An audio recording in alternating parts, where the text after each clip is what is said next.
And here we are at Underhill headquarters on a Monday evening, and lots of activity going on. Okay, there's Doug Underhill. What's going on, Doug? Are we live? We are live. We're about 48 hours away from the big debate in Perdido Key, where we're going to be focusing on Perdido Key issues. I love all of the debates, but Perdido Key, of course, that's home, and that's really kind of what got me started. We've got the Perdido Key Master Plan here. We've got the Perdido Key Habitat Conservation Plan. These are the two documents that really build the framework for any intelligent discussion about the development of Perdido Key. We can talk about wants and ifs and likes and all that kind of thing, but these are the documents that constrain what we can do and also enable what we can do. So just kind of boning up on that stuff and getting, making sure that I get my quotes right when it comes to the right time, because it's very rare that we get a chance to talk about that.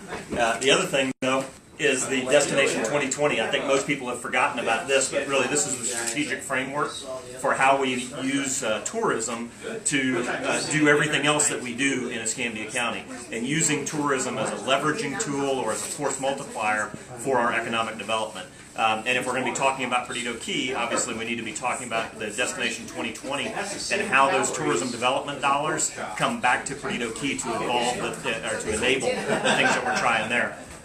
So I'm really just kind of, that's what I'm focused on, but I mean, we've got a whole crew of folks. Yeah, what's going on here at the headquarters? There's a lot of people here this evening. So we're doing, actually tonight is absentee ballot mailers. Believe it or not, there are 4,000 absentee ballots that go out every year for District 2 alone. Lots of folks who came to Pensacola, came to Escambia County, fell in love with it, but for one reason or another, they're not here. But they're still part of our election process, and those folks get kind of left out quite often. So what we've done is I've written a personal letter from me to them, talking about the things that I've done in the last 4 years and what I'm going to do for the next 4 years. So, we've got 4,000 letters going out. I guess most campaigns, they would just spend a lot of money and have somebody do that. Well, we're a little short on money and long on volunteers, so I've got the group of volunteers that came in to help. And we basically just created a assembly line to get these things cranked out. I think we'll probably end up getting a couple thousand of them out tonight, and then we're going to do this again tomorrow night at 5 o'clock. So anybody who wants to come and join in with us, there's plenty of work to be done. And it's kind of funny, this campaign is kind of like a metaphor for the way that I've done government.